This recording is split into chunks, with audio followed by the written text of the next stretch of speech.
Hey friends, welcome back to Shinobi Legacy. Today, we've got another epic Naruto what if. Let's begin. Which is what if Naruto had a legendary big brother who protected him from everything and won Anko's heart. Part 1. And if you enjoy this fanfic, then please press the like button and subscribe to my channel for more fanfic like this. And now let's start the fanfic. Kenta was now sitting down on the left sofa, his head in his hands as he desperately tried to keep himself awake, listening through the 3-hour-long lecture he had walked into, asking about what his new chakra affinities meant. He could remember all the Hiruzen had talked about, how each affinity made it easier for him to master jutsu of the same element, and how if clans with the Kekkei Genkai could combine the elements to form new ones, which had begun a whole history lesson on the different clans that had those Kekkei Genkai. Through it all, Kenta had made some mental notes for the next time he went to the library to look up Suiten, Futon and Raiden jutsus. Although there wasn't really many of those last two in the library if he recalled. Now he was listening to Hiruzen talk about bunshins and how they can be made of different elements, when a certain phrase caught his attention. And then there's the Kage Bunshin no Jutsu. Kage Bunshin, though there were only 5 elements, where's this one fit into that? Kenta interrupted. Actually, Kage Bunshins are created by dividing one's chakra in half and splitting it evenly, so no actual elements are involved in this process. This one has an advantage over the others. The clones are more durable and have added effects, but its high chakra requirements and effects make it what is known as a kinjutsu, or forbidden technique, that only with my permission can it be taught. On top of which it is a B-class technique that is out of your league for now. Hiruzen warns. Kenta blinked at Hiruzen's words before grinning. What's that, Gigi? You think I can't hack it or something? I bet you I could have that jutsu down on my own in a week if I wanted to.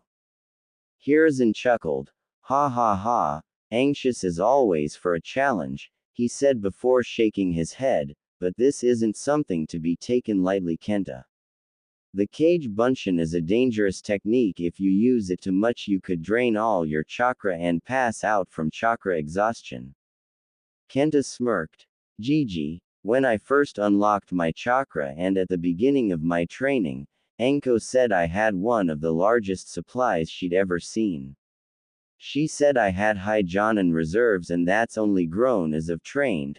I think I've got enough chakra to spare easy. Hiruzen nodded his head. Indeed, I read her report on the matter. That's in Uzumaki's reserves for you. By the time he leaves the academy, his reserves will dwarf what mine were in my prime. Perhaps he could actually pull it off. It would only help his training if he does, and he could pass it on to Naruto in a few years when his own reserves become a problem. Very well, Kenta, I will give you permission to learn it. But first, I believe you said something about a bet. Kenta smirked as he looked to Hiruzen. Yes. All right, if I can do it in 1 week, then you take me on as your student. He said, his smirk growing. I learn under you when I'm not studying at the academy or on my own. To be your student like the Sannin would be an honor, as well as offer me a chance to learn rare jutsu later. Hiruzen blinked at the sudden request, and slowly a smile came to him before he burst out laughing. Ha ha ha, I see, that's what you want, is it? Hiruzen laughed. Well, if you could master the Kage Bunshin at so young an age, you'd definitely be noteworthy enough for that honor, and it has been a while since I took on a student. 40 years actually. He said as he stood up from behind his desk and walked over to the right side bookcase and pressed the lower panel and channeled his chakra into it as it opened, revealing an assortment of scrolls, taking one of them as it closed. Hiruzen turned scroll in hand and smirked. Now what to choose is a penalty if you can't, he said as he paused to think before an even bigger smirk came to him. I know now, he said, holding the scroll out, if you cannot master the Kage Bunshin within a week from now, until both you and your brother graduate the academy, You will assist him in cleaning up all of his pranks even if you aren't involved and you aren't to tell him to stop. Kenta blinked and grinned. The answer was obvious. You're on. He said, taking the scroll and opened it and started reading. Hiruzen smirked as he walked back to his desk. You have 1 week. I'll expect the scroll returned then and you'll start cleaning up your brother's pranks that day as well. Kenta nodded as he read. Don't be so sure, Gigi. I'll have this done in no time. He said before rolling up the scroll. You'd better be ready to start my lessons when I get back, sensei. Oh, and before I forget, can we adjust my training schedule so I can have this day every week off? Hiruzen looked at him curiously for a second. Why's this, my boy? Has something come up? Kenta shook his head. It's just that I have a continuous arrangement that I've got from now on, so I need the day off each week to take care of it. Hiruzen chuckled. Very well, my boy, I'll arrange it with Anko. Now go on, get out of here, and good luck, he said, waving Kenta to leave. Kenta nodded as he walked to the door. You know, Gigi, I can already see how this jutsu will be useful. But I have to ask, with that whole memory and consciousness part, why don't you use them to do your paperwork? It could give you time to do more important matters like training. Kenta said, seeing the blinking form of Hiruzen looking at him. Kenta shrugged. Just a suggestion, he said before closing the door behind him. Hiruzen smacked his forehead. Damn it, why didn't I think of that? He said in a sigh just as an Anbu appeared in a shunshin. It had a white boar mask with a red streak down its right side. Hokage-sama, your presence is requested in the council chambers. A meeting has been requested, the Anbu informed him with a slightly monotone voice. Hiruzen sighed. Who called for the meeting this time? He asked, rubbing his temple. Both the Elder Council and the civilian side. The reason for the meeting was not given. The Anbu replied, voice still monotone. Hiruzen nodded. Very well then, let's get this over with, but first, he said as he formed the cross sign and 2 shadow clones formed.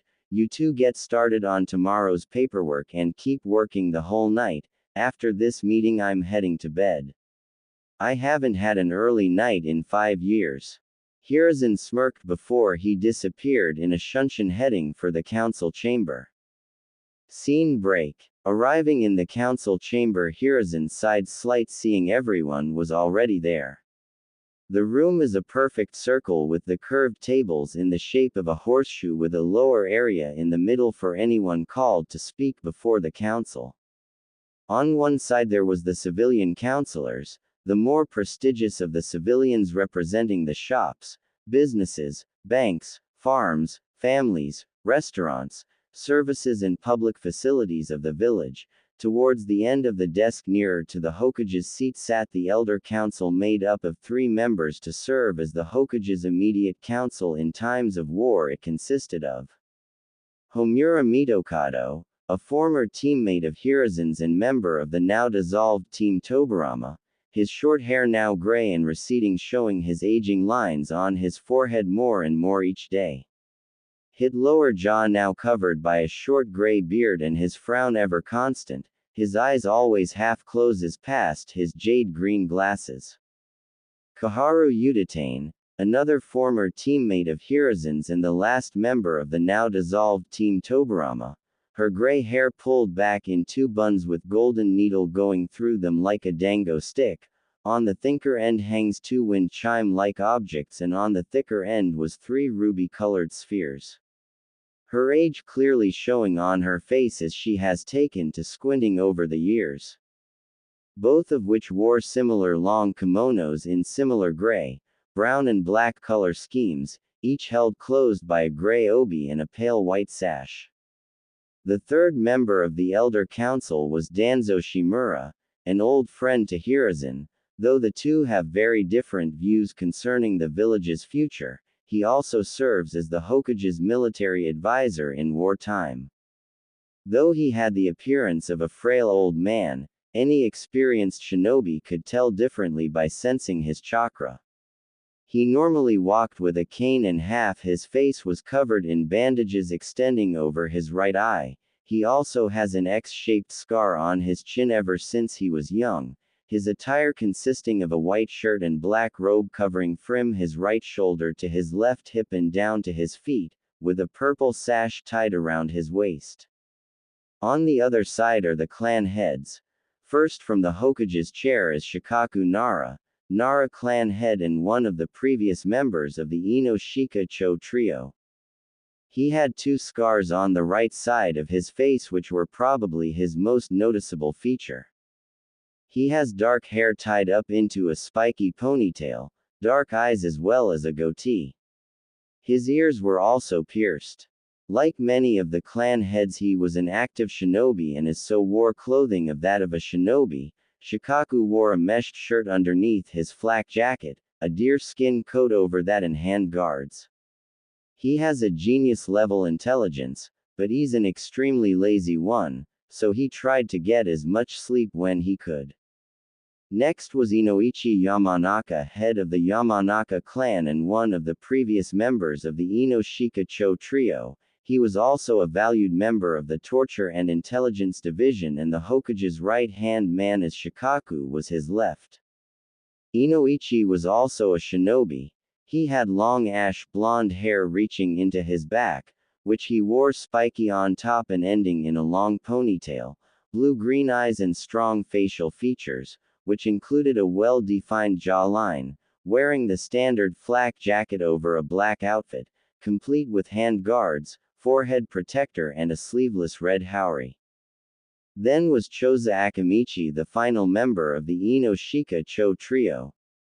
He is a tall, plump man with long, spiky red hair and purple markings on his cheeks, wearing a samurai-like outfit which entails a black suit completed with armor that has the kanji for food on it. With the addition of a rope belt, hand guards, and instead of a forehead protector he wears a hachimaki tied around his head, as most chefs do, as one of the things Akamichi were known for was their restaurants. He also wore a pair of silver, hooped earrings. Next came Sume Inuzuka, and currently the only female clan head among the clans, but she was not someone you would want to mess with. She has an animalistic look. She has long, spiky, untamed brown hair, vertical slit-like pupils, elongated canine teeth and nails. She also has the clan fang markings on her cheeks as well as markings over her eyes and a dark shade of purple lipstick. She wears the standard outfit of a Konoha shinobi consisting of flak jacket and a black suit underneath with the sleeves rolled up and bandages around her legs. After her was the more stoic face of Hiyashi Hyuga, Hyuga clan head. He has long, dark brown hair, and featureless white eyes like all members of his clan, who wield the Byakugan. He normally wears very traditional, loose-fitting robes with a long-sleeved, brown haori. Then there was Fugaku Uchiha, clan head of the Uchiha clan, and just like Hiyashi rather stoic, his dark brown hair reaching to the base of his neck with the front cut shorter and parted at the front. He wore a simple gray kimono with a white diamond pattern around its neck rim with a pair of gray pants and wooden sandals. And then finally came Shibi Aburame, head of the Aburame clan. Like all members of his clan, has his eyes obscured by dark glasses which feature a single tassel hanging down from one side. He has very spiky short black hair and a mustache, and wears a high-collared outfit. As Hiruzen walked to and took his seat, he noticed someone who normally wasn't present for the meetings. Beside Fugaku stood the smaller form of his young daughter Sayaka Uchiha. Her presence confused him for a moment before deciding to let things play out to find out exactly what was going on, as he sighed once more before speaking. "All right, what is the reason behind this meeting?" At his words, one of the civilian council members stood up and Hiruzen frowned seeing her. Mebuki Haruno, one of the more vocal members of the civilian side. Mebuki is a fair-skinned woman with shoulder-length, blonde hair with a single bang, which falls down into her face. She also has green eyes and wears a white kipao dress with 3 red circular designs at the bottom of the front of her dress as well as the back. Underneath the dress, she wears pink 3/4 length pants along with brown sandals. Hokage-sama, it has been reported by concerned citizens that one Kenta Uzumaki assaulted 3 civilian children in a small forest area with a sword. The parents of this children wish to press charges for the assault. Mebuki spoke, her tone respectful but confident. After she had spoken, there were a few whispers going round the civilian side, whispers of demons influencing children and such, but they were quickly silenced when Hiruzen cleared his throat, leaking a small amount of sake, get the attention back to himself. I see, Hiruzen said before sighing to himself while thinking. I thought this might happen. Are there any witnesses to this alleged attack that can verify the events? Hi, Hokage-sama. The 3 boys reported that Sayaka Uchiha was present in the area at the time of the attack, and it was requested that she was brought here to give her statement before the Council on Events. Mebuki reported as she sat back down. Fugaku looked to his daughter with his usual cold eyes and gestured for her to step out. She bowed respectfully before walking to the center of the room, her emotions in check like she had been taught to do so during official events. Hiruzen smiled down to the girl before speaking gently. Sayaka, can you please inform us on the events of which we are currently discussing, and please don't leave anything out?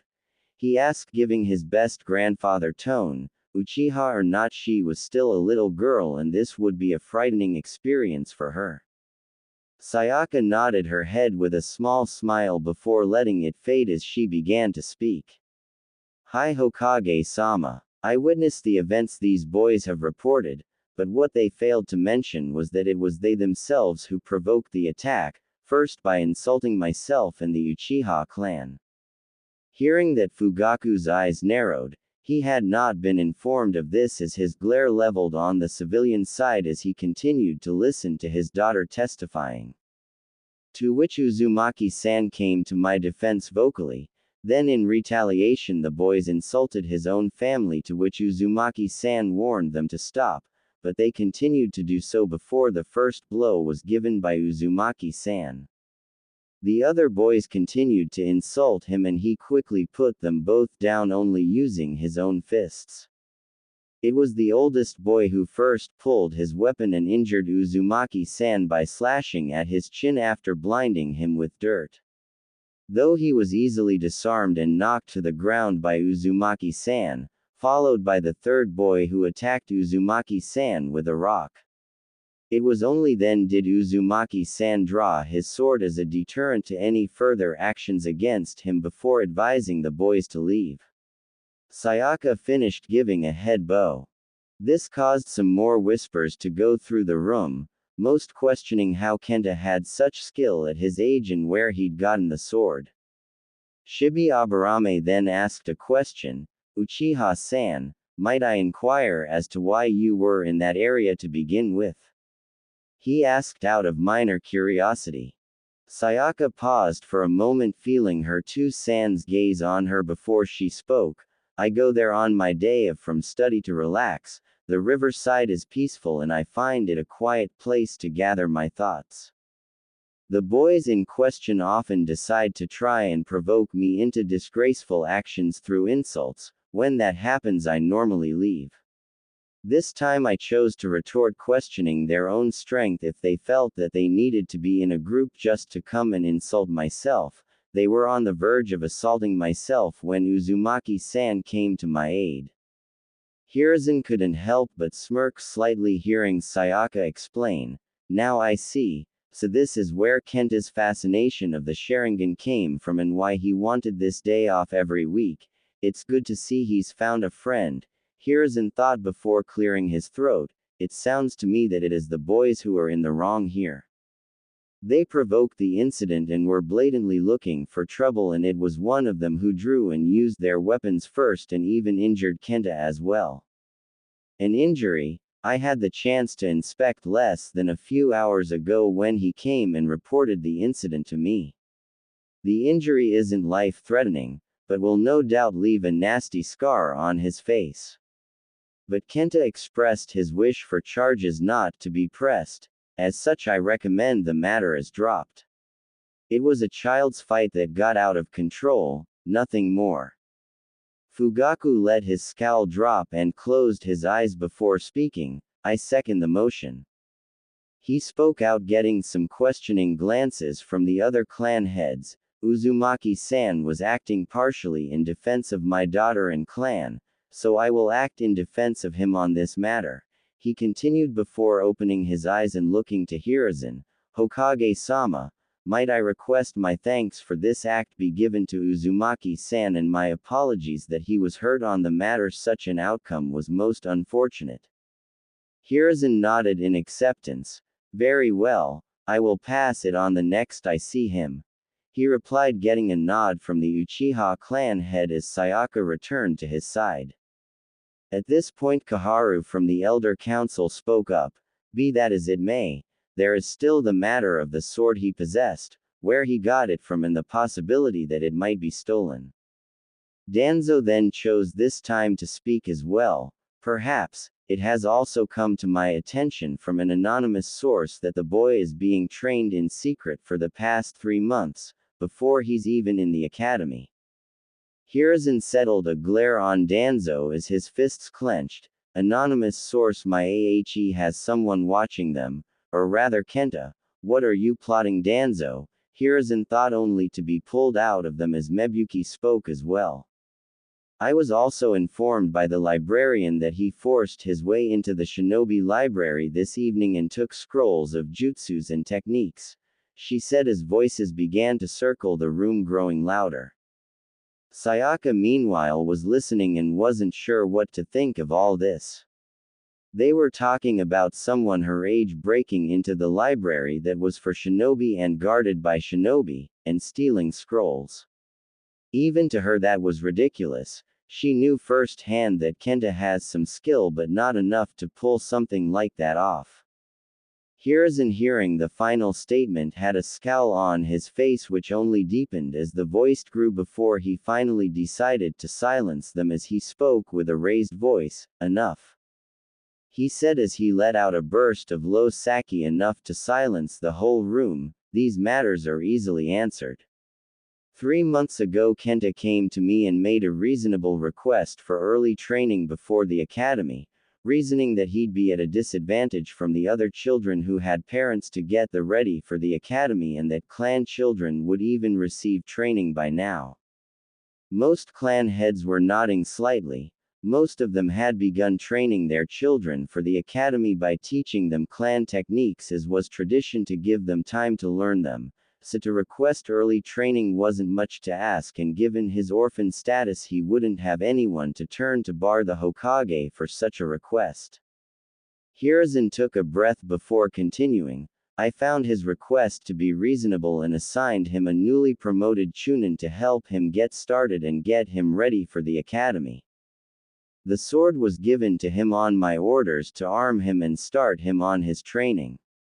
Today he passed a test I gave him on his skill set, and as a reward I gave him access to the shinobi library to further advance his knowledge, under the supervision of his chunin instructor. There was no theft involved in anything, and I will personally look into any such allegations tomorrow morning, as I believe them to be blatant lies. Hiruzen noticed Danzo was about to speak but cut him off. As Hokage, it was under my digression to grant privileges such as have been given Kenta, as his arguments for them were within reason. Hearing his tone, the civilians decided it wise not to dispute his decision, and the clan heads nodded in agreement. Fugaku gave Hiruzen a curious glance which was rare for him. Before speaking, Uzumaki-san sounds like a rather level-headed young man to be able to form such compelling arguments at his age. Hiruzen nodded in agreement. That he is. It's sometimes like talking with an adult with him, though he can still act his age at times. Now if that is all, Hiruzen said as he stood up, this meeting is adjourned and I bid you all good night, he said, and then used the shunshin to get away before another topic could be brought up. He went to bed knowing his clones would pick up the paperwork. Scene break 6 days later. Hiruzen was sitting in his office with his feet up as he exhaled smoke from his pipe after another day of form filling. Letting out a breath as he relaxed. The past 6 days had been the most relaxing he'd had in the past 10 years as Hokage. Each day his clones had been on paperwork duty and he hadn't had to do anything but make them for the task, before sitting back and relaxing as he enjoyed his free time. He'd actually been able to train for the first time in a long time and he wasn't pleased with how poor his condition had been. It would take a lot of work to get him back to his former strength, but he had time now to do so with no rush. He was about to bring out his little orange book and relax further when the door knocked, making him sigh.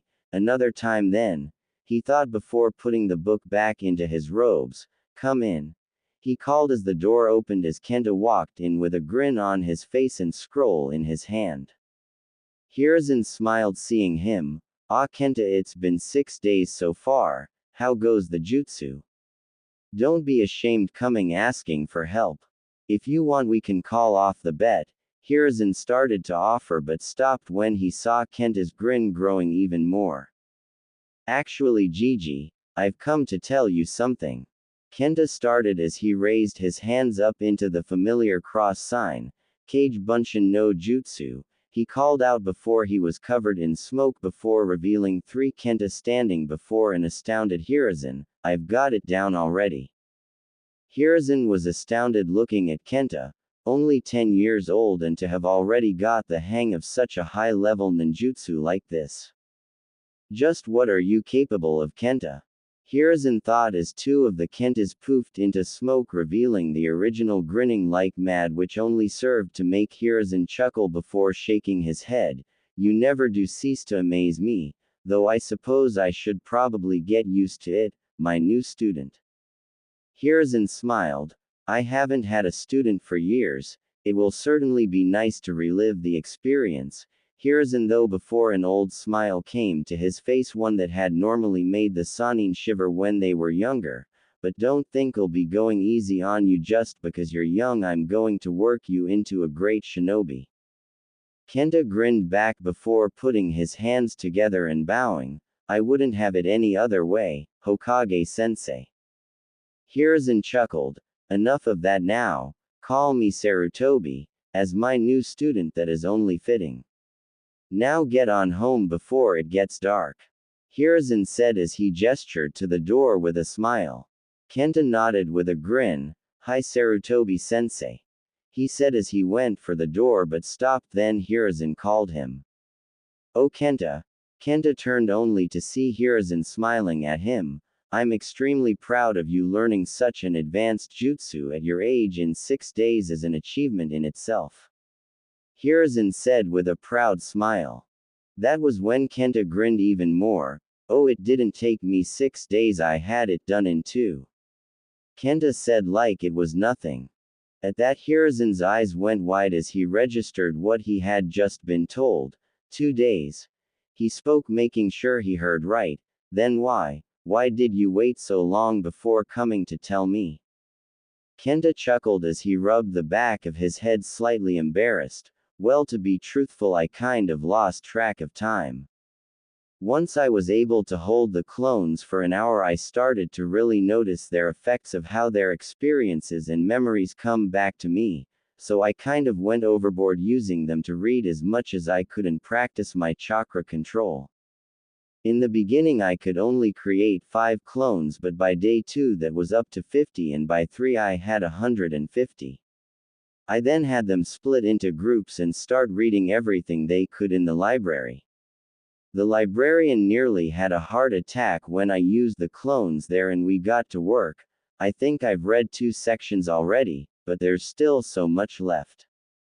At that moment Hiruzen was doing the fish out of water jutsu, his mouth gaping and his eyes wide at what he was being told. Such a method of training shouldn't have been possible. Well, for normal people that was, normal people with normal chakra reserves.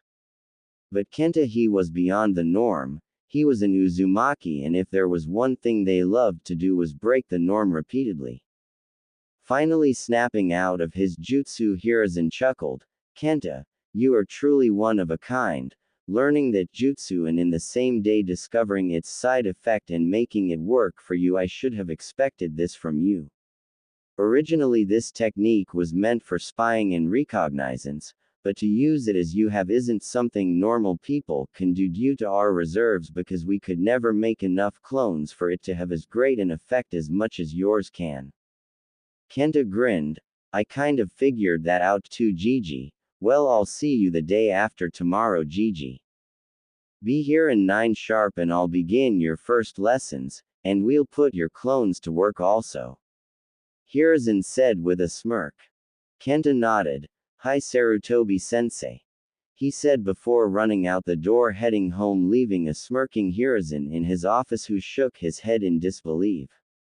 Training Ground 43's training area. Kenta and Anko stood facing off against each other, both smirking at each other as they both stood in their respective taijutsu stances. Anko in a lower stance, legs apart, right foot in front of her left, fists raised slightly with her back arched ready to attack. Across from her Kenta stood in his stance, right arm raised horizontal in front of him, palm facing down. His left arm was close to his side, palm facing up, his body at an angle. His fists weren't normal, they were closed into fists but only to the second joints, leaving the thickest section of the fingers out straight, his thumbs pulled into the open palm. Both were wearing their normal combat attire as Hiruzen watched them from underneath his sun umbrella shade, a small smile on his face as he watched yet another spar between the two. Over the past 9 months Kenta's skills had improved drastically, and in some ways, Hiruzen was sure Kenta was hiding some of his skills, which he approved of fully. Deception is a shinobi's greatest weapon after all. For the past 9 months they'd nothing but train each day, as Kenta soaked up everything they had to teach him and then some. Guy had returned and working with Kenta had chosen a fighting style for him to learn, and was the style that suited him perfectly. It was the perfect combination of speed and strategic targeting that Kenta had excelled at as he learned how to defeat his opponents with ease.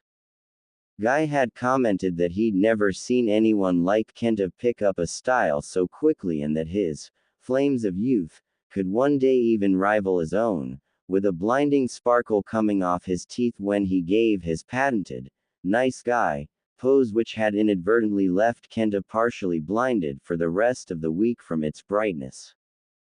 Kenta looked to Anko, his jawline set with a smirk on it, his most prominent feature on display.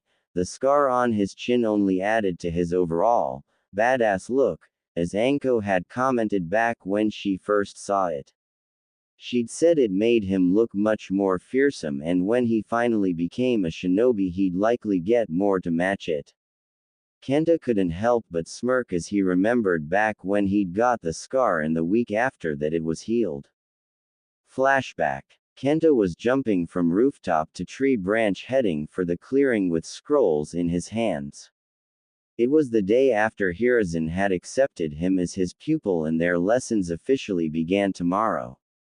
But for today he had a promise to keep by meeting with Sayaka to train, which was what the 2 scrolls in his hands were for.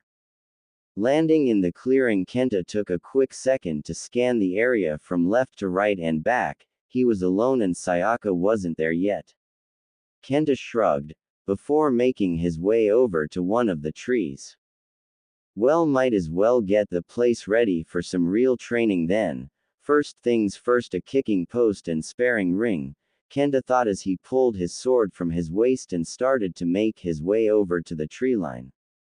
1 hour later, Sayaka was making her way through the trees with a look of disappointment etched on her face as she headed to the clearing. She knew she was late for her training session with Kenta. She had been looking forward to it all week. Finally, she would have someone to help her, and she would have been training already had it not been for her two Sans attempt to stop her leaving.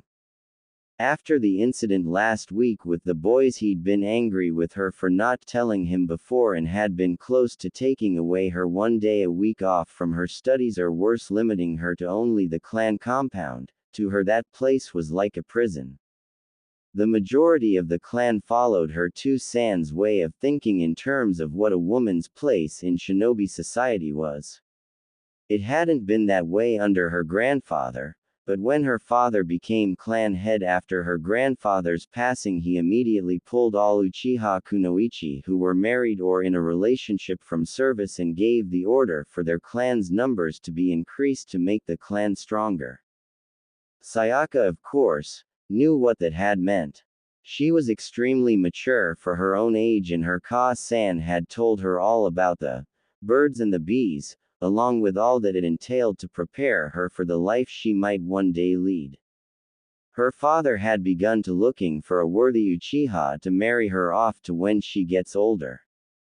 When he found one, he'd have her begin a whole other set of lessons about in pleasing her future husband, but that wouldn't be for years. Not that she was looking forward to it in the slightest. All the boys in her clan, save for Itachi and Shisui, were just like their two Sans, who respected her two Sans' opinion on women, so she would end up with someone who would treat her like a second-class whore no matter what she did. Shaking her head, she just tried to forget about it all. It was in the future and not a concern right now. Instead, she focused on the training she was going to be doing, thanks to her Ka-san arguing with her two San on the topic of her day off and her eldest brother telling her to run while he was distracted, giving her the opening to escape. She knew her two San would be angry, but she also knew her Ka-san and Ni-chan could handle him. Her Ka-san hadn't been an elite jonin in her prime for nothing. That had been one of the reasons she had discovered that her two San had called for all kunoichi in relationships and marriages to retire, because she'd surpassed him in rank while he was just a jonin.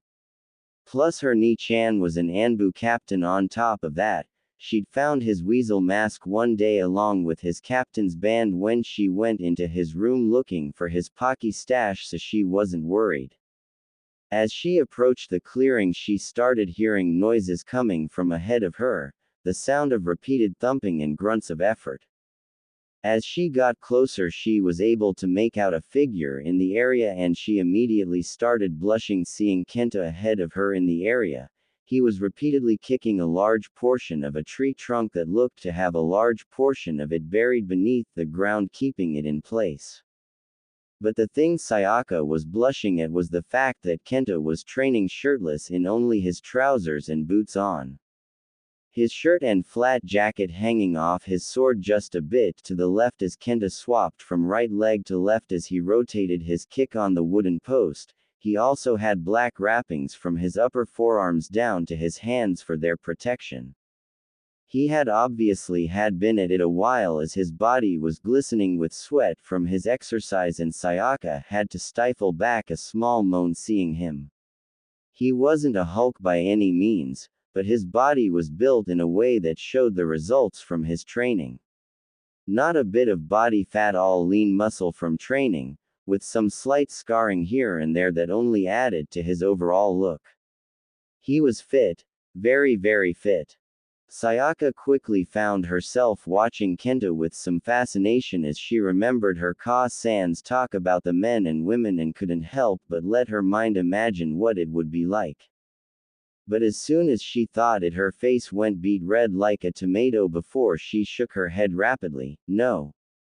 Bad, Sayaka, bad. Keep those thoughts out. No. You only just met him once, and he, call me, cute, maybe. No bad, Sayaka, no lewd thoughts were too young for that sort of thing. Sayaka raged in her mind as she tried to bring herself back to why she was here. After several moments of steadying her breathing, she continued her way into the clearing but couldn't help but bite the inside of her lip as she continued to look at Kenta's shirtless form. Coming out from the trees, Kenta caught sight of her and smirked, seeing her as he stopped kicking and turned to wave. Sayaka returned it but bit down on her lip, nearly making it bleed when she got a full frontal look of Kenta without his shirt and mentally screamed, "Dear Kami, he's gorgeous." As she watched him move for his shirt, frowning slightly as he covered up, but said a silent prayer of thanks when she saw his shirt was practically clinging to him like a second skin. "You're late," Kenta said as he finished pulling on his shirt and turning to Sayaka with a smirk. Sayaka frowned. "Sorry, but my Baka-2-san tried to ground me to the clan compound after last week with those boys. Things have been a bit rocky at home the past week." Kenta nodded in understanding. "It's okay, no harm done. I just took the time to get the place set up for us and get some training in myself," he said, gesturing to look around. Sayaka looked around and she blinked at what she saw. She hadn't really been looking around them before as other things distracted her, but now that she could see he had completely set up a small training area. Several trees had been cut down and there was a 2 kicking posts set up with 10 meters in between them. There were a number of logs tied together and stacked in a pile with multiple targets carved into them for throwing practice, a small sitting area with 2 smaller posts for seats around a series of slightly taller posts bound together as a table, with 2 scrolls sitting on it. She was really impressed he had done all this in an hour by himself. All she could say was, "Wow." Kenta chuckled. "It's not really that much, it's just the start of what we'll need to get to the basics. Come on, I got some things for us to start with. I'm assuming you already know how to use your chakra." Sayaka nodded. "Yeah, Itachi Ni-chan showed me how to when I asked him, and he even showed me how to start getting better control of it. But he's been really busy, so he hasn't had time to show me anything else, and anytime he could Sasuke ni was there, so he didn't want to risk To-san finding out." Kenta scowled hearing that. "Damn, that sucks. Well, don't worry, I'll help you as best I can. I've got scrolls from the library all about chakra control and loads of other things too, so you're in good hands." Sayaka blinked, remembering the meeting a week back about how Kenta had been accused of stealing scrolls from the shinobi library and how the Hokage had dismissed the claims by explaining Kenta's early training for the academy. This would be her chance to finally learn. She wasn't allowed in the Uchiha Jutsu library due to her age, and mostly if her father caught her she'd really be in trouble then with his views. She'd been planning to ask her Ka-san or Itachi to try and get her something, but with this now she didn't have to risk it or risk getting them in trouble for her. Kenta opened the 2 scrolls and unsealed the contents, one being from his first visit to the library and the second from 2 days prior when he had gone again to do another sweep of the jutsu section just in case he'd find something he'd missed the first time, and boy had he. He'd failed to notice the back section with a couple of sweet jutsu, though he doubted very much that Sayaka would be able to do them with her likely chakra level. Though he did pick up some fire jutsu after reading that's what most Uchiha's prime affinities were, so he thought that would be something she'd like to learn. Plus he was willing to give it a go himself even if he had different affinities. Seeing the large pile of scrolls, Sayaka's eye widened. There were so many. She mentally jumped for joy with excitement, looking over each of the scrolls' labels. She was so spoiled for what to start with first. Did she want to start with something small or just go right for something large? She started to think, but then stopped when a light blue-ended scroll caught her eye. It was smaller than the rest and it intrigued her. Reaching out, she took the scroll and opened it. Her eyes immediately widened. It was a scroll for Iryo Ninjutsu, medical ninjutsu, and her heart soared to new heights. This was her chance. Kenta saw Sayaka's eyes sparkle slightly with excitement as she opened the Iryo Ninjutsu scroll. He recognized it straight off and he smirked. Iryo Ninjutsu, interesting choice. I picked it up when I was thinking about learning some to treat some of my smaller wounds from training. You interested in learning some? Sayaka immediately nodded as she kept reading. Absolutely, I've always wanted to learn this. You see, when Sasuke and I were born, he was the strong one, born perfect with no problem. While I was born 4 months later, doctors called it a delayed interval birth, so I was born weaker. The doctors said I had a very slim chance of living past my first week, but it was because of the Iryo ninjutsu specialists that I was saved. My Ka-san always thanks them every time she sees them because without them I wouldn't be here. It's because of that I want to be one too, not just to help others but to prove my 2-san wrong that I can be strong. Kenta smirked. Well, if that's the road you want to go down, then I'll help you. I was just letting you see what options are available before we began your physical training and started teaching you the basics. That's how my sensei taught me, by starting from the bottom, making sure I was ready. But if you're dead set on Iryo ninjutsu, then I don't see why we couldn't take a look-see and let you have a small look at what it involves. Nodding enthusiastically, Sayaka kept reading the scroll with excitement, looking over just what the jutsu involved. It was listed as a simple healing technique, a C-rank medical jutsu for beginners to learn, teaching them how to gather and convert chakra into medical chakra for healing. It was perfect jutsu for her to start with. Sayaka found it somewhat difficult to do at first, but after an hour of reading and practicing the 3 necessary hand signs as well as gathering and converting her chakra, she finally was able to do it as the chakra gathered into a small white orb in her hand, and she looked at it full of pride as she let it fade. Right. Time to practice, I suppose, she said as she took the kunai Itachi had given her and was about to cut her hand to practice healing when Kenta grabbed her hand, stopping her. Sayaka looked at him in confusion. What are you doing? I need to practice. Kenta smirked. Then why not use me then? He said before pointing to the healing slash on his chin. No sense in creating new wounds when there's still old ones that need healing. So what do you say? Want to try me as your first patient? Sayaka looked at him with some shock but then smiled. If she was able to heal him, it would make her feel a bit better for him getting hurt while defending her the other week. She nodded. Sure, thanks for this, she said, moving to his side as he tilted his head slightly, letting her get better access to the underside of his chin. Taking a deep breath, Sayaka exhaled as she raised her hands, making the hand signs, rat right pointing arrow, ram right pointing arrow, dog, and started channeling her chakra as she converted it, making the small white orb. She then raised her hands and chakra to the closed-over wound and she repeated the scroll's process in her head.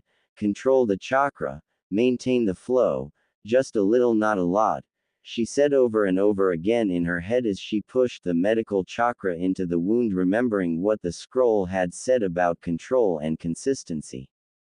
She had to control the speed of which the chakra was flowing and maintain it at a slow pace so the wound would heal at a slow, constant rate so as not to scar over too fast, and it would scar over, and she wanted to get it perfect.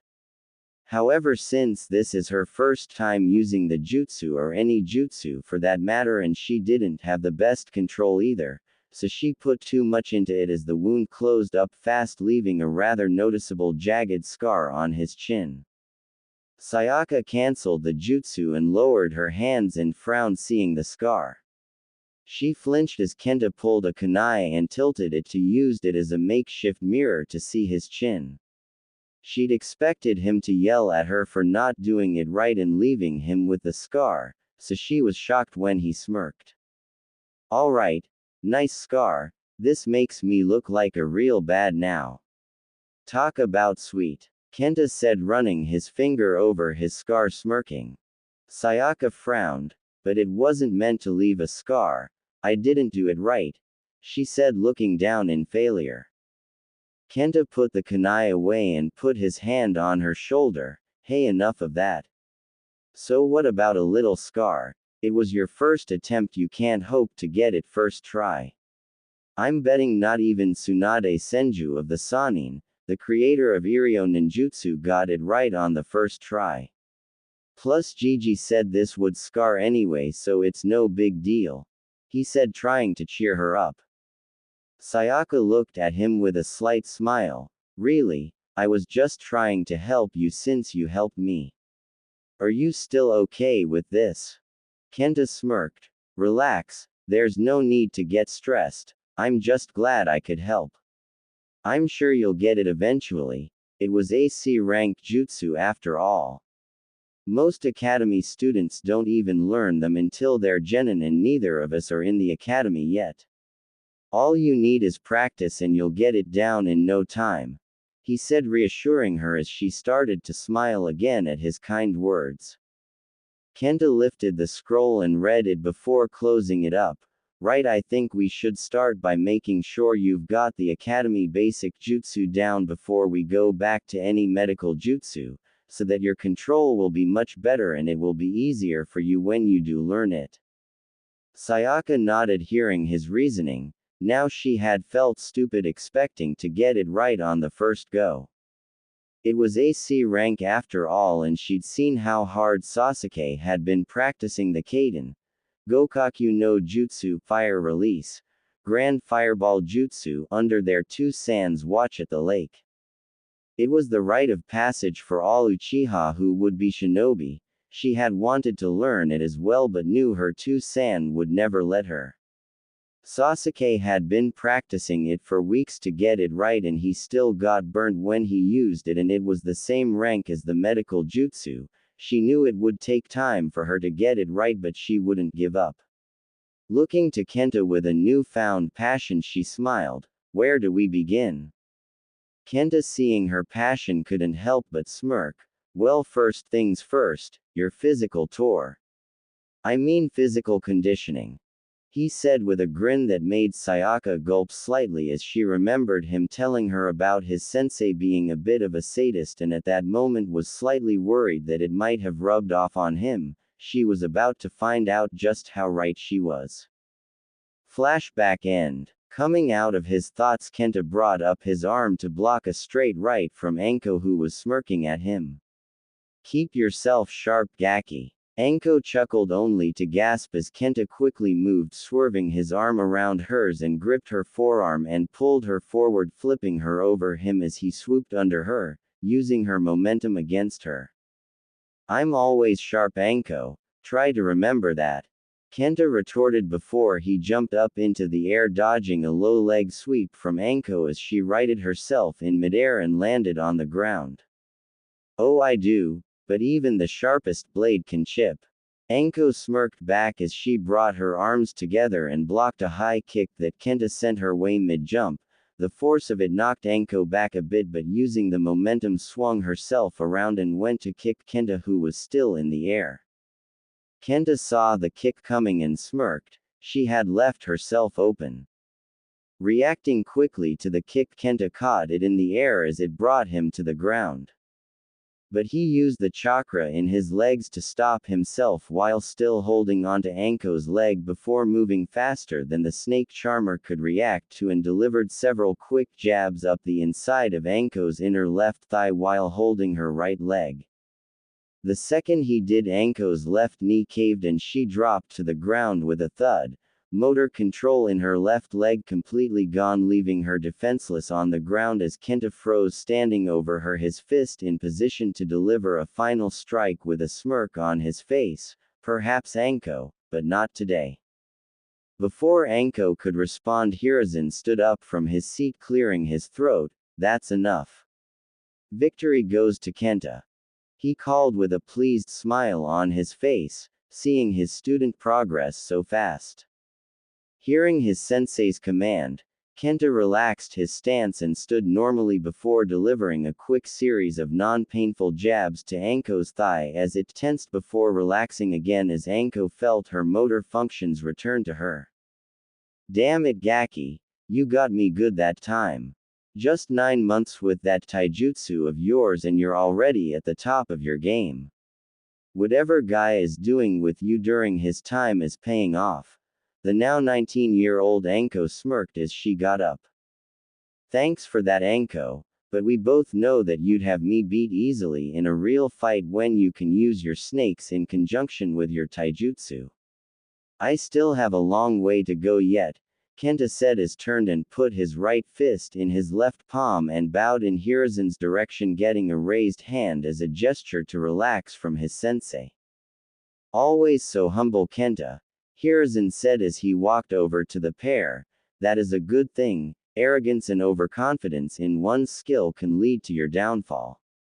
However, do not doubt yourself. For someone of your age, defeating a Tokubetsu Jonin like Anko here in a taijutsu-only spar is something to be proud of. Arigato sensei, Kenta said, bowing again, but I would never have become this strong without both yours and Guy-san's assistance and teachings. It is because of you three that I am as strong as I am. Hiruzen shook his head.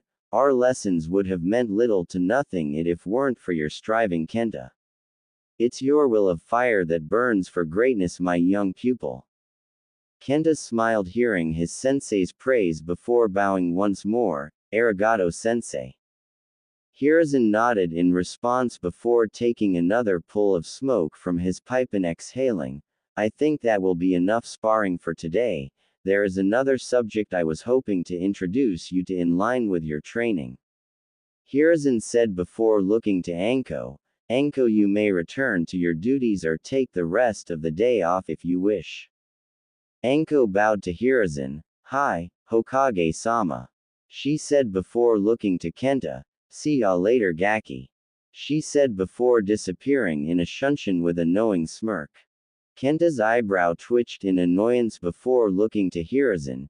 You've still got to show me how to do that, he said with a somewhat irritated tone. Anko had been reluctant to teach the shunshin to Kenta due to him being so eager to learn it and used it to taunt him constantly.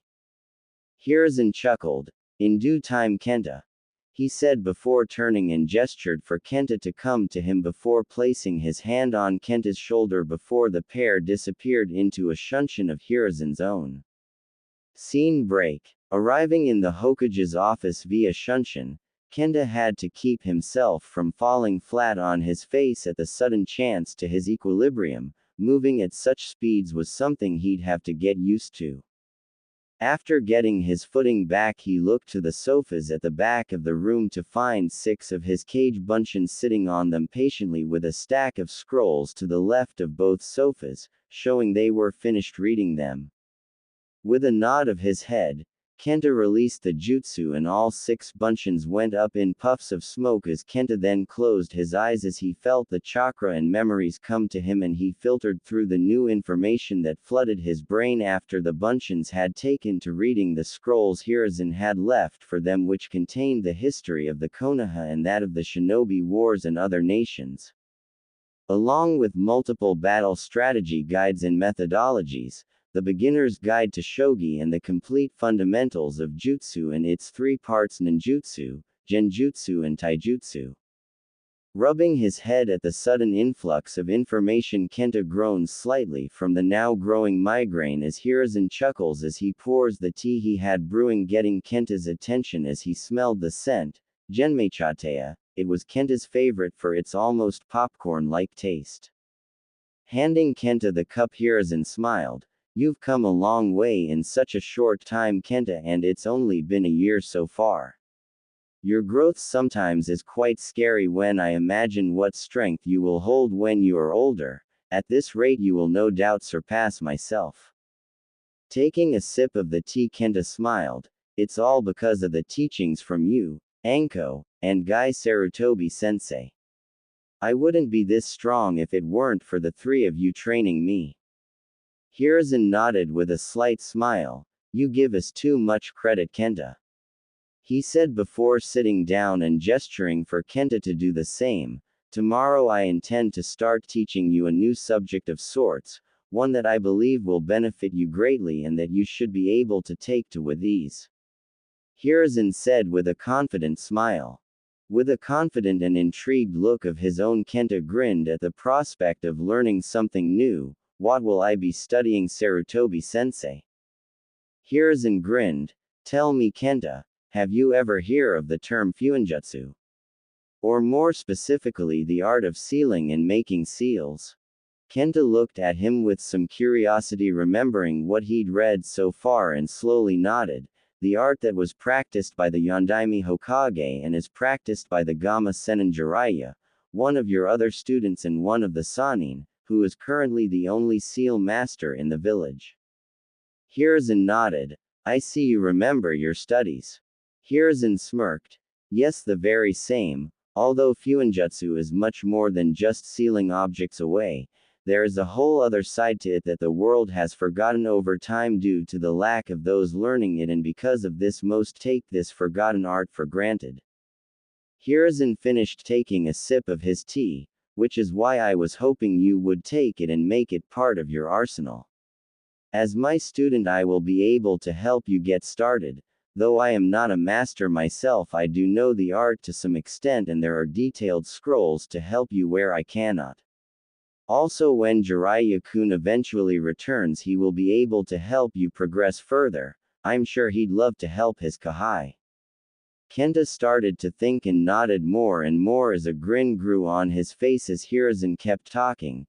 If it's as powerful as you say it is, Sarutobi-sensei, then I will gladly learn it and become a master like Jiraiya-senpai. Kenta said before chuckling at a thought. If it's as rarely used as you say, I might even consider taking it on as a family secret, and then me and my brother could start our own clan one of these days. Ha ha ha. Kenta said, laughing slightly at the idea. Hiruzen laughed with him at the idea. Yes, wouldn't that be something? He said aloud while thinking. If only you knew your origins, but sadly I can't tell you. Maybe someday though I will, but this is all I can do to set you on the path for now. Scene break. After finishing the tea, Kenta had bid his sensei good evening and left for home to see Naruto. Getting to his apartment, Kenta opened the door and came in yawning after the tiring day.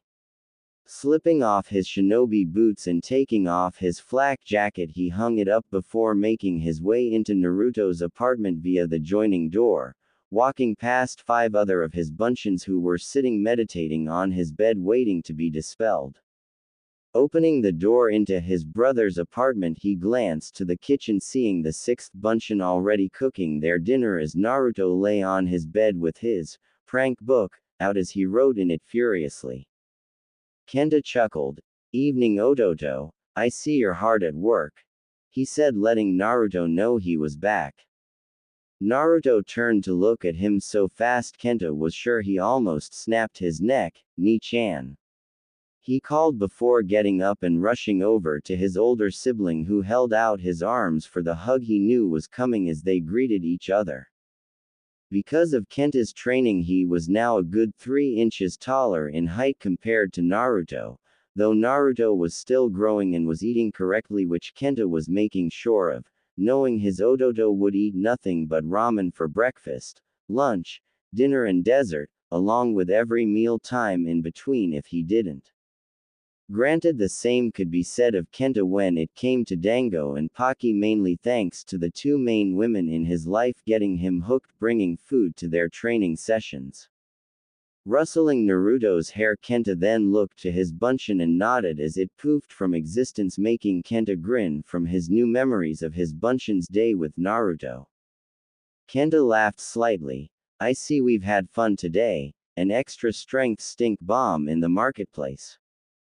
Really funny, but you can do better than that, Kenta said as he shook his head at Naruto's antics. His bunshin had helped plant several of the rather foul canisters around the large market area, and then both had hid using the Kakurimino no Jutsu, cloak of invisibility technique, and watched the ensuing chaos as they were set off as people ran from the stench as the area was abandoned for 2 hours until the smell had dissipated.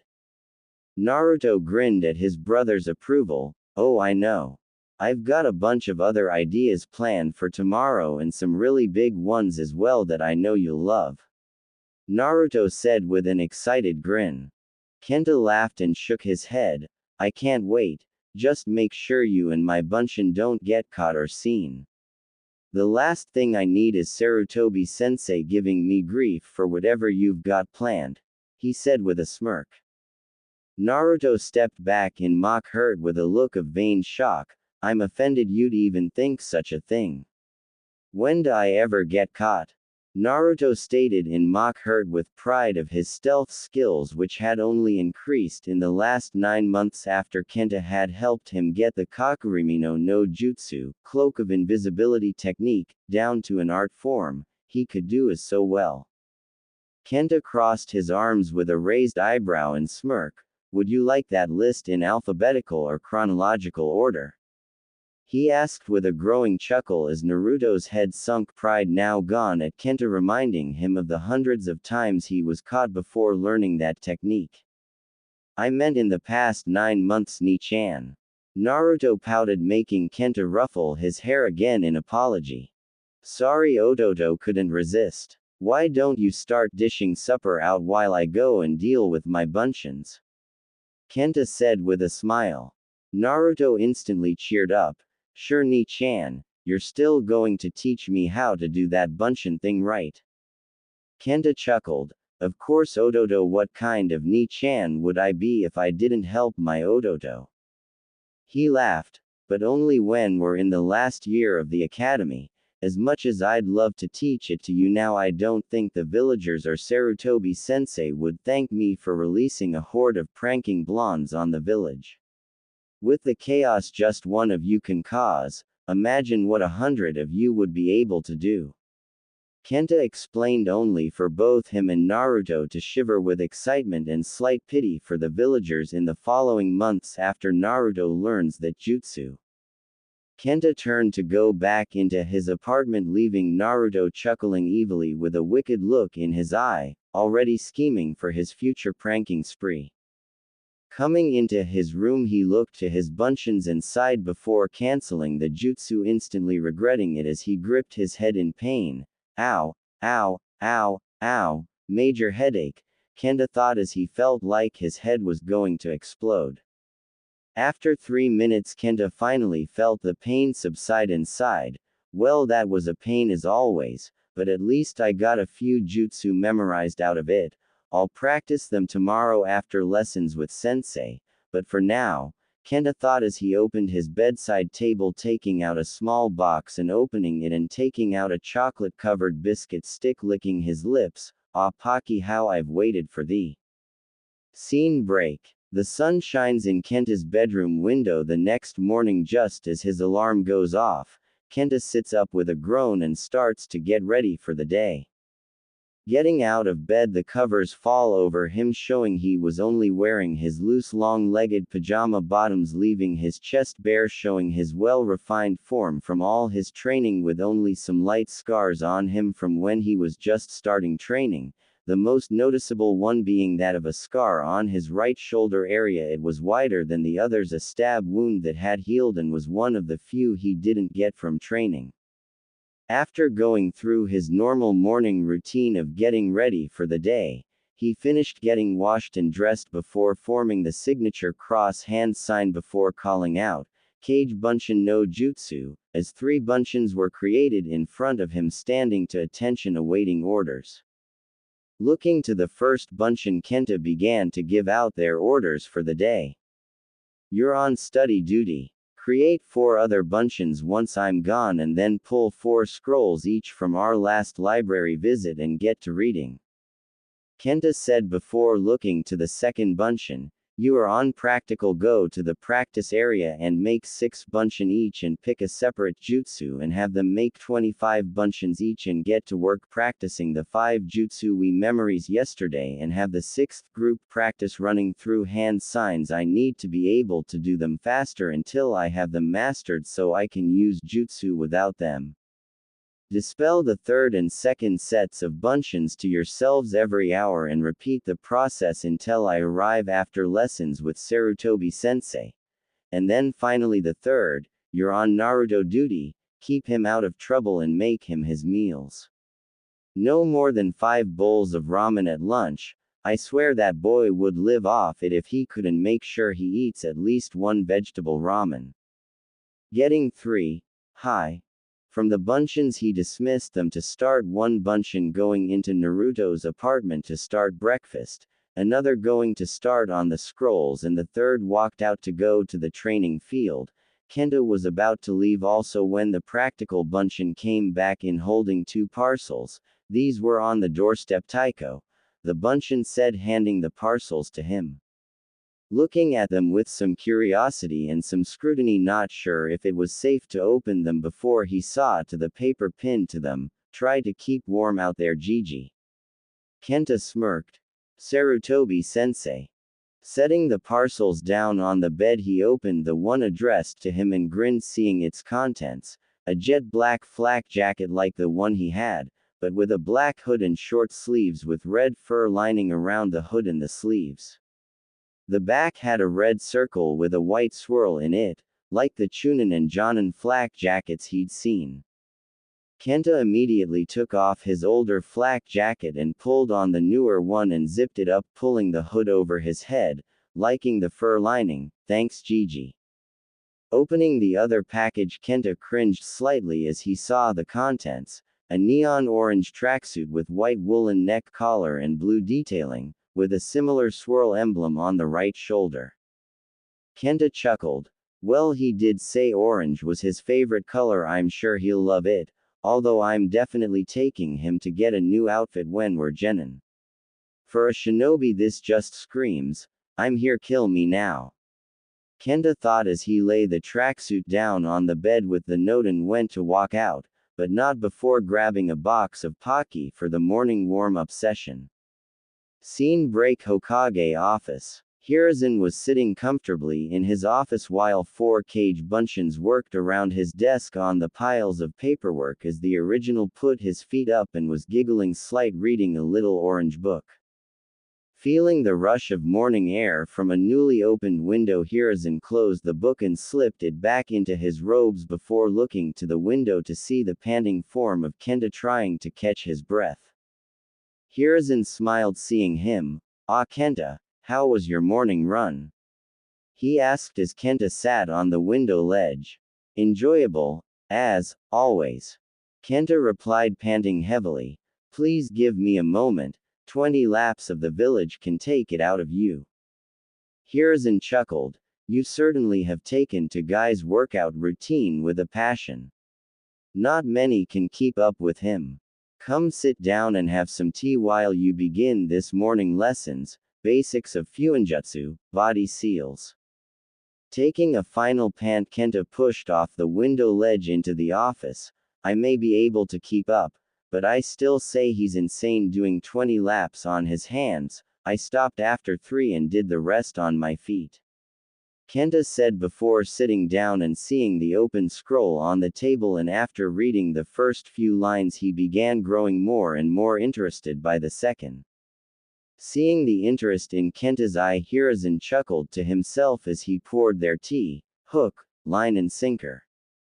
5 hours later, after reading the first scroll 3 times over, Kenta had created 4 more cage Bunchins, each of which were sitting on the floor reading through other scrolls with notepads beside them as they noted down anything of interest that they found in them, each already with 2 filled pads each behind them stacked in a pile.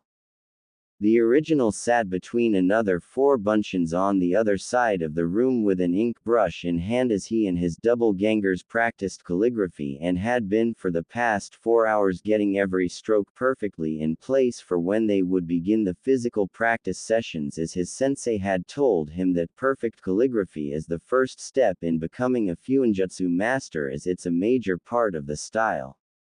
It helped that Kenta's handwriting was already near perfect. Standing over the practicing Bunchins and Kenta, Hiruzen nodded seeing their progress as he blew out smoke from his pipe before speaking. That's enough, my boy. Disperse your practicing Bunchins before doing the same with the researching group and we'll see what you've come up with. Kenta nodded before closing his eyes as the 2 groups went up in smoke, making Kenta wince slightly from the hit of information as he began to sort through it. After several moments of which he opened his eyes with a shocked look, that could be useful. He said aloud, remembering one of the ideas his bunchins had from moments before dispelling. The sudden interest caught Hiruzen's attention. What would that be, my boy? He asked, wondering what had intrigued Kenta so much. Using his bunchin's memories, Kenta went over to the scrolls and pads and began to look through them to find the passage and notes his bunchin had made on them before smirking as he found them and laid them out in front of his sensei. Weight, restriction, and gravity seals, or more specifically their uses in training the body's muscles.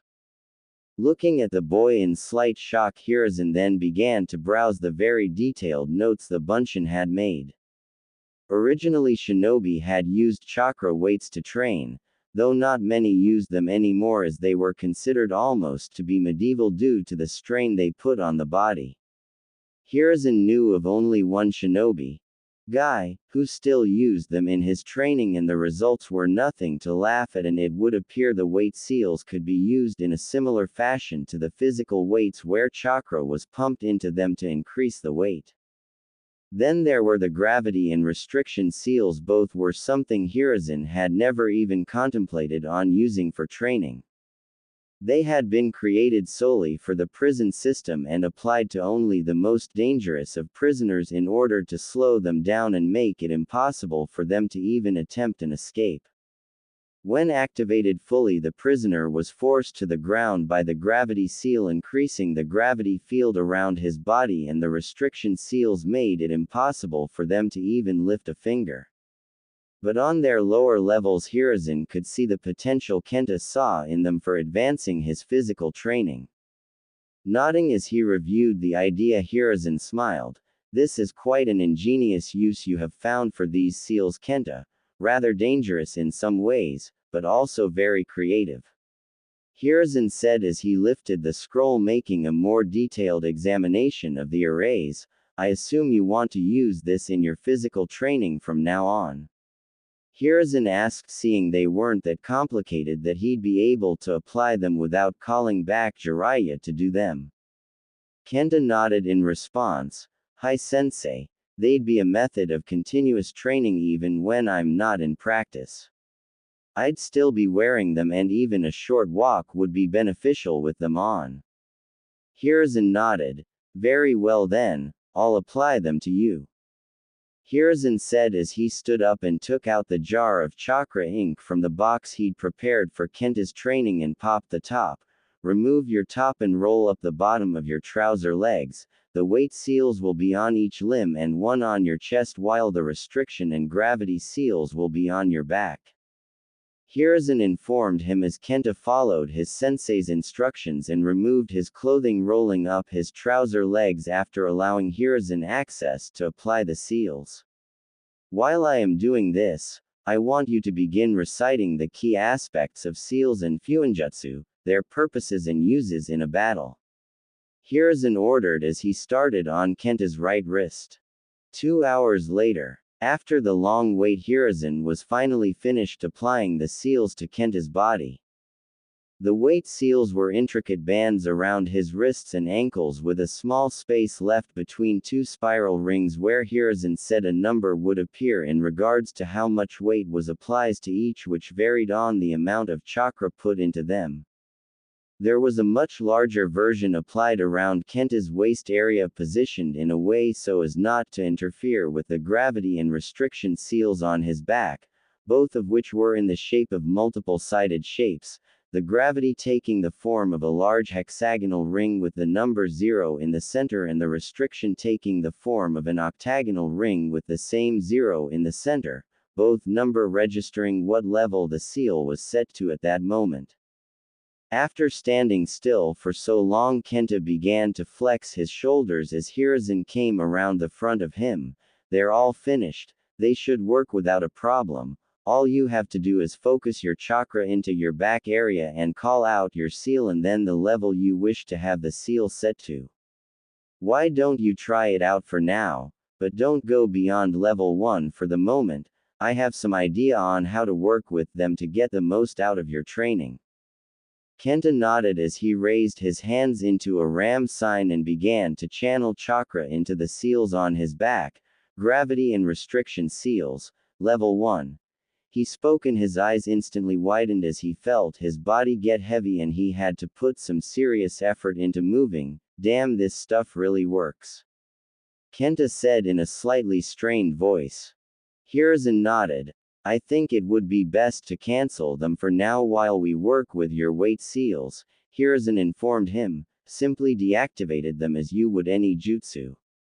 Kenta nodded as he channeled chakra again and called out, Kai, as he felt the pressure lifted off him and made it easier to move as he flexed his shoulders from the strain. Hiruzen nodded.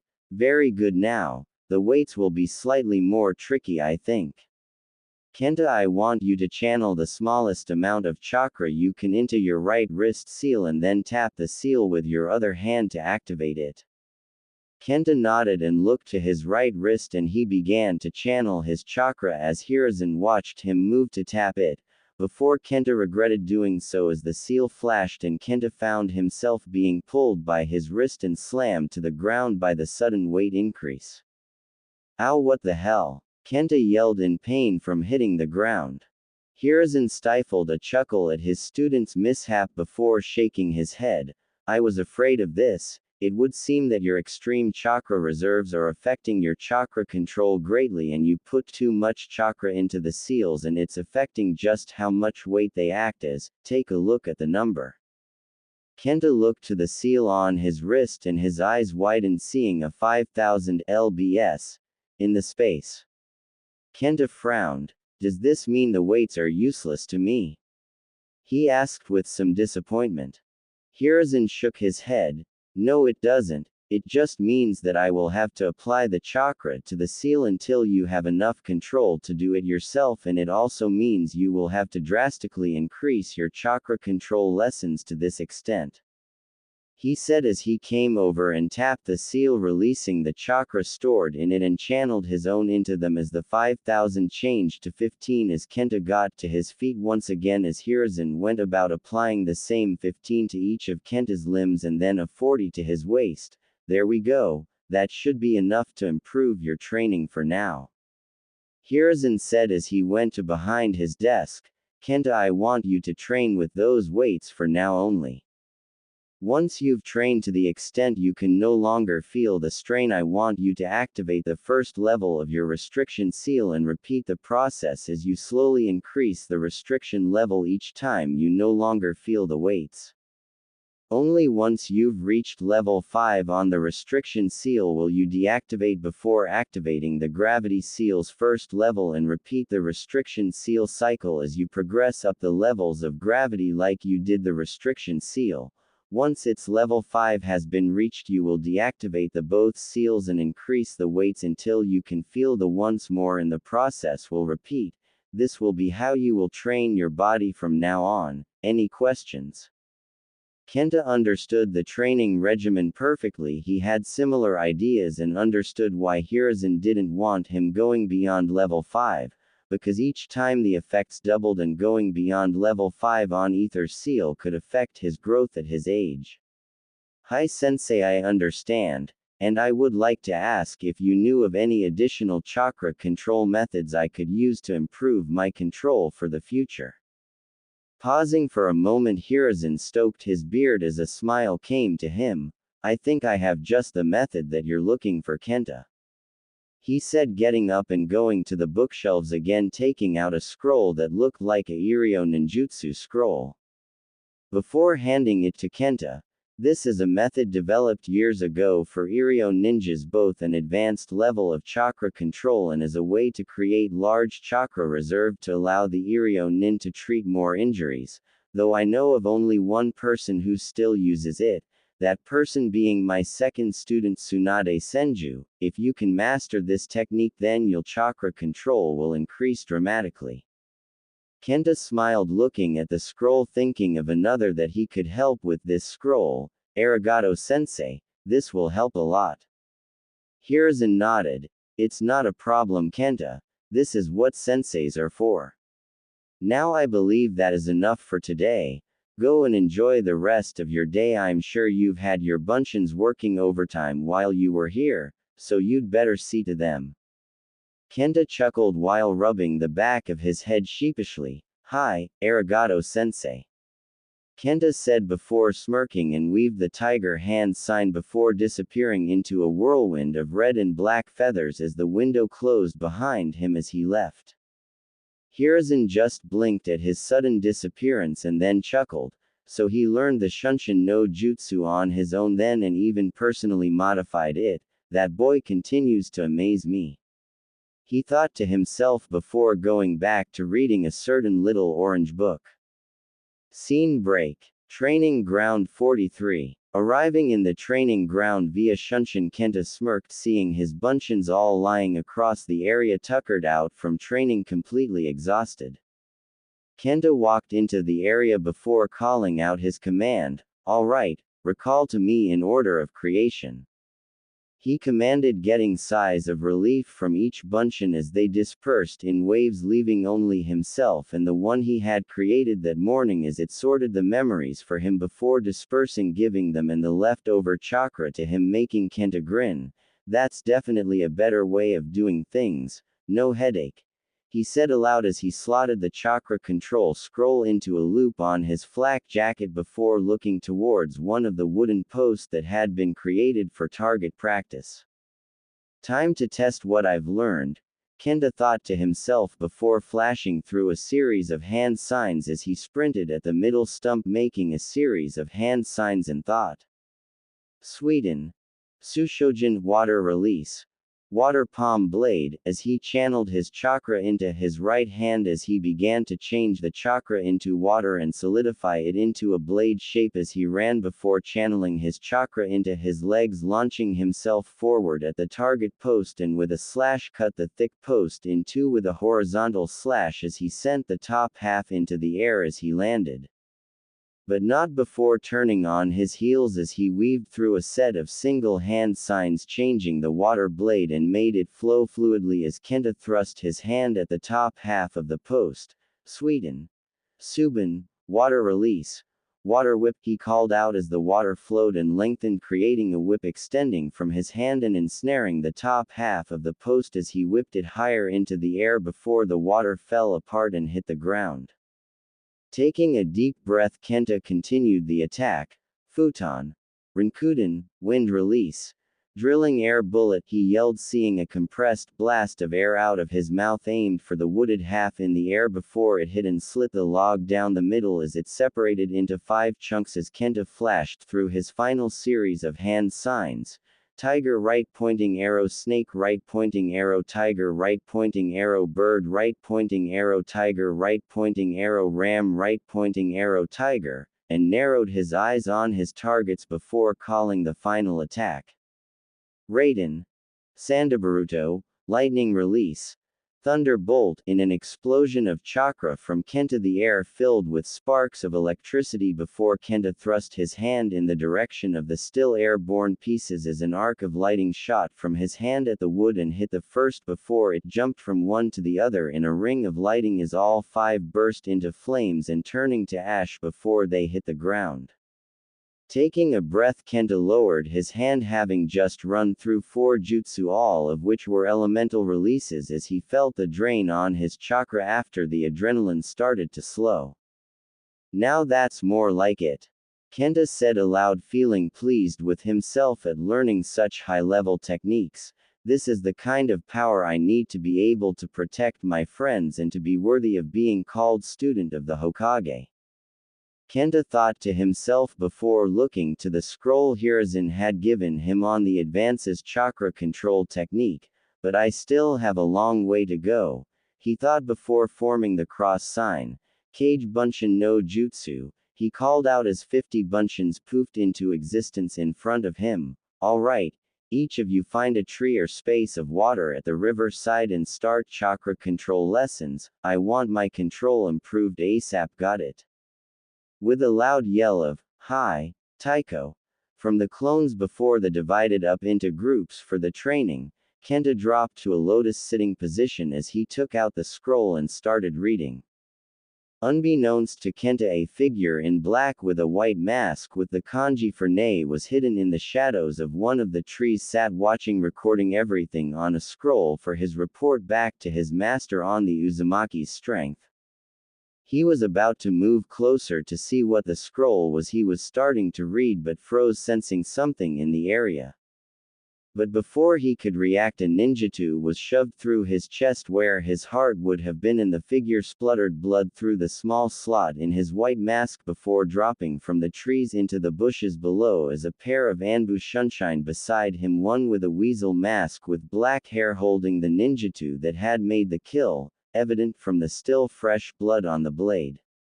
The other with a still sheathed katana on her back, wearing a cat mask and had long purple hair. Naoko, report to Hokage-sama of this encounter and inform him I will take the body to T&I. Perhaps Inoichi will be able to get something from this one, the weasel-masked Anbu ordered. The cat Anbu nodded. Hi Taiko, she said before glancing at the dead spy, and then to Kenta, who hadn't noticed them, what do you think they want with Uzumaki-san? I understand Hokage-sama's concerns, but I don't see why that old war hawk would take such an interest this early on. The weasel-masked Anbu shook his head as he lifted the scroll the spy had been documenting and glanced over its contents. It would appear they are doing recon at this point, gauging his strength. It would appear he is a possible target for recruitment that they have an eye on, he said before putting the scroll in a loop for evidence later. Given the strength he just displayed and his age, it's not surprising. He finished lifting the body over his shoulder as they disappeared into Shunshin's. Kenta blinked and looked around for a second before looking in the direction of the trees for a few seconds. I could have sworn I sensed something, Kenta thought before shrugging his shoulders and taking out a pocky stick before going back to reading the scroll. Must have just been my imagination. Was early morning and a now 12-year-old Kenta was sitting at his desk inside his apartment, looking over the uncountable number of papers on his desk, all with detailed notes and diagrams and fuinjutsu arrays. On top of them was an open scroll that Kenta was scanning down, his eyes focused with a purpose. As he read, suddenly the sound of his alarm clock went off, which was sitting on the corner of his desk within arm's reach of Kenta, who continued to read for a few seconds before tapping it to turn the alarm off. Rubbing his eyes wearily, Kenta pushed back from his desk and stood up. He had grown a few more inches in the past year of training, now standing tall at 5 feet 1 inch. He stretches out his arms above his head, yawning, having awoken a few hours earlier and decided to do some work rather than sleep. Closing the scroll and gathering up the papers, he put them into the desk's side drawers, which had an intricate fuinjutsu array on the inside and a second one on the outside, as he closed the drawer and activated the protection and blood seal to keep his notes safe. Turning, he walked a few feet before turning and leaning down to a third array on the floor circling his desk, and touched as it activated the security array for his desk. The seals he had applied himself over the year he had been learning fuinjutsu and served to protect his work. He had taken to fuinjutsu with a passion and learned it with ease, and even went as far to teach Naruto how to make storage scrolls and smoke tags for his pranks, since he had decided to give Naruto some light training a few months back. Naruto had been ecstatic that he could begin training, and Kenta had been more than happy to teach his Ototo some things, though Naruto had been less than ecstatic when Kenta began his tour, training by means of dodging Senbon needless while running from his Ni-chan, who seemed to be laughing the whole time. But the training had helped him somewhat, and he'd learned to channel his chakra, which he had in metric shit tons. Kenta had begun his Ototo's chakra control lessons to the extent of leaf balancing and tree walking, though Naruto was struggling with both of them. Kenta refused to teach him any jutsu until he got his chakra control to a respectable level, though that hadn't stopped him progressing in the non-chakra required areas such as taijutsu and shurikenjutsu. already being semi-dressed in his Anbu pants and a somewhat different open-top black shirt, the collar going past his collarbone showing the 5 diamond markings along it, which had been the extent of his advanced chakra training. Flashback 12 months ago. Reading through the scroll, Kenta was interested in what he was seeing. The method required picking an area of the body to focus chakra in and building the chakra up there while compressing it as small as they could through the use of chakra ink to help start the process along. Reading that most performed this technique by storing it behind their foreheads, Kenta, not being one to follow fads, opted for some place different as he took out the ink he had and opened up his flak jacket and applied the mark to his collarbone while he started focusing his chakra. Immediately the mark spread out to be the size of his fist and Kenta frowned. Looking back to the scroll, Kenta's eyes narrowed reading the notes. While the ink helps seal the chakra there, it is mean for only that purpose and will expand to show the area where the chakra is affecting. The control training comes from focusing the chakra in order to make the mark as small as possible, no larger than half a centimeter. Taking a meditative position, Kenta calmed his mind and focused his chakra as best he could as the mark slowly started to shrink. Flashback end. It would be several more weeks until he got the mark to the required size, and over a period of 5 months he would add 4 more marks, increasing the level of concentration required for channeling the chakra, each reserve being added to over the process of the remaining 5 months of Kenta putting in any leftover chakra at the end of the day from his already huge reserves meant the marks were filling up with abundance. Grabbing the flak jacket he had for over a year, Kenta pulled it on, leaving it open as he buttoned up the shirt to cover over the markings. Looking himself over in the mirror, Kenta smirked as he looked at what 2 years hard training had turned him into. His figure was well-toned and evident by looking at his face. No baby fat whatsoever was visible. His face was lean, the look in his eyes was a serious one that still burned with a warm fire. The scar on his chin still prominent, only making him look more hardened and battle-born. Same with his new hairstyle. The sides of his head had been shaven short and the top had been allowed to grow out longer, though it was in a mullet mohawk style, but it was more shaggy and wild. Taking one last glance at himself, he smirked as he grabbed his whip sword and attached it to his waist before moving to the joining door to Naruto's apartment. Knocking on the door, Kenta called out, "Odoto, come on, it's time to get up. First day of the academy and all, don't want to miss out," he said as he started opening the door. "I've still got to go call in with Sarutobi-sensei. He said he wanted so talk to me, so I'll see you there, all right, don't be late," he said, looking around the apartment only to get a grumbled response from the bed as the covers pulled over the blonde's head. "Still tired, Ni-chan?" Naruto grumbled from below the covers. "Why can't the academy start at 10? Kenta's eye twitches slightly. "Because 9 gives us plenty of time to sleep and get ready, so get your butt in gear before I start using my water whip to make you," Kenta threatened as he started going through the hand signs about to make good on his threat. Hearing his older brother's words, Naruto shot out of bed and into the bathroom yelling, "I'm up, Oni-sama, please not again." The water whip had been one of the jutsu Kenta had used on Naruto in training and the blonde hated it. Kenta chuckled seeing Naruto move at a speed that would put most Anbu to shame as he turned and walked back into his own apartment. If only it was that easy to motivate him all the time. Scene break. Hiruzen had just sat back in one of his sofas to enjoy a day of relaxing to rest his bones after a long early morning training session that he'd been doing almost every day, as he was slowly getting himself back to his former strength, as 3 Cage Bunchins worked wearily behind his desk on the paperwork with no complaints. As he was relaxing comfortably, he felt a chakra signature approaching with speed, before the window opened and Kenta appeared in a red-feathered shunshin with a smirk on his face. "Morning, Sarutobi-sensei," Kenta said with a smirk as he gave a small bow. Smiling back, Hiruzen nodded. Good morning, Kenta-kun. I trust you're ready for your first day at the academy. He asked, giving his student a smile. Kenta's grin widened. Do you really need me to answer that, sensei? I've been ready for the academy for 21 months now, you know that, he said with a huge grin. Hiruzen chuckled. Yes, I suppose so. I already know you'll be, without a doubt, the strongest in your class. So I trust I don't need to tell you not to be causing trouble, he said, giving Kenta a knowing look, making the redhead rub the back of his head sheepishly.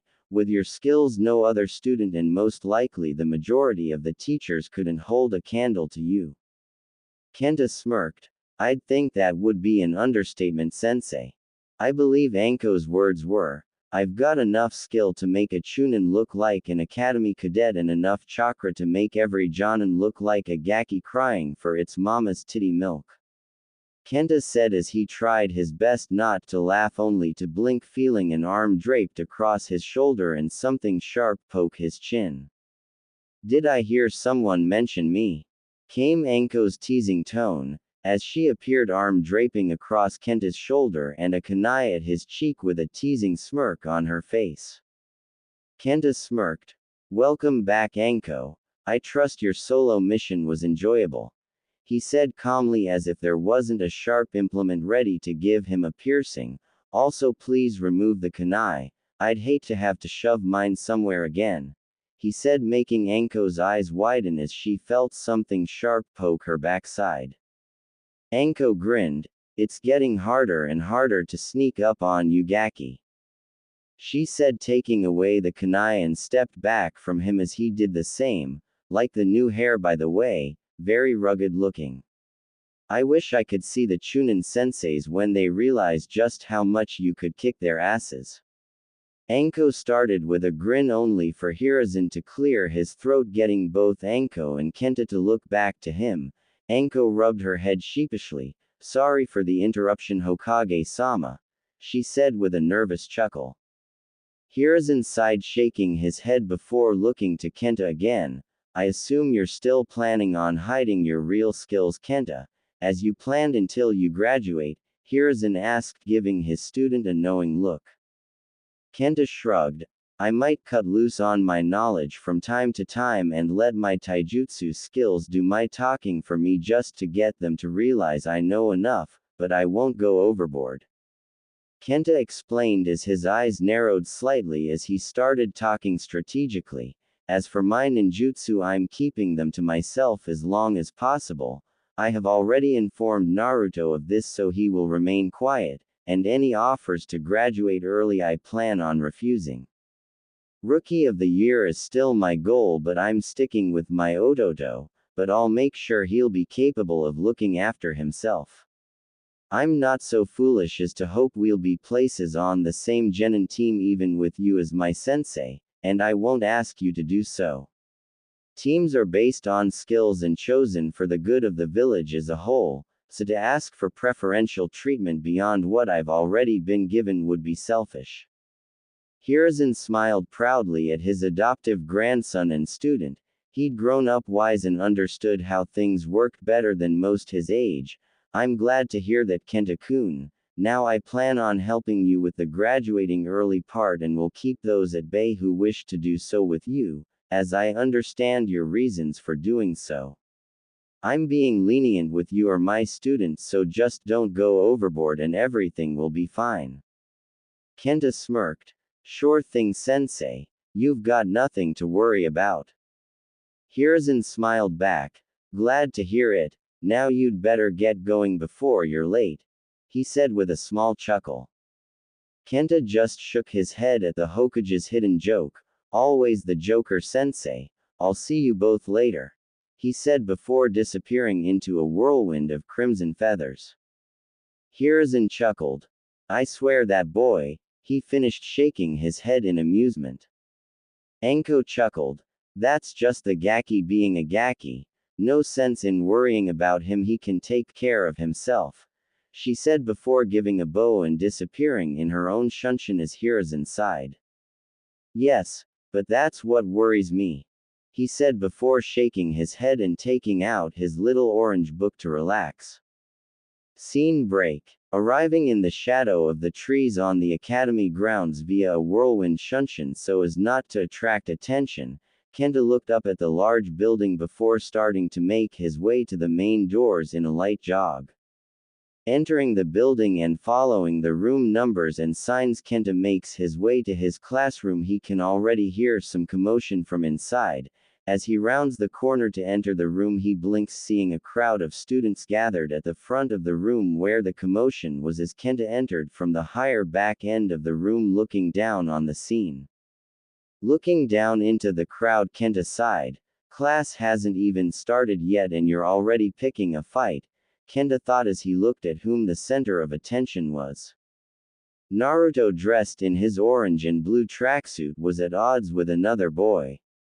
The other boy had black hair and was wearing a blue high-collar shirt and white knee-length shorts and black shinobi sandals, and both he and Naruto were glaring at each other as they butted heads like rams. Shaking his head as he came down the steps to the front, Kenta was debating whether or not to break up the fight, when a girl with bright-colored hair caught his eye. She was wearing a knee-length kipao dress with knee-length black skin-tight shorts and had long bright pink hair that went down to the base of her back. Deciding to find out who the other boy was first, Kenta leant on the desk behind her before speaking. "What exactly is going on with those two?" Kenta asked in a curious tone, trying to get information. Not looking around, still interested in the fight, the girl spoke. "Oh, did you just come in?" she asked, not looking still. "Yay. I was a bit late in getting up, mind filling me in?" Kenta asked, not wanting to give his actual reasoning due to him being the old man's student was still a secret with how people could see it as showing favoritism. Believing his reasoning, the girl continued, "Here's what happened. We all arrived earlier than we were asked, but when that blonde baka arrived, he was all loud with everyone boasting about how he was going to be the next Hokage to be able to beat his big brother. That's when Sasuke-kun stepped in to put him in his place." The girl finished swooning, slightly mentioning Sasuke. Kenta blinked for a moment. Sasuke?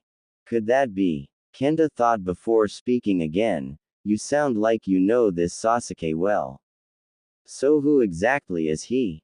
The girl swooned again. "Oh, he's Sasuke Uchiha, the last man of the Uchiha clan."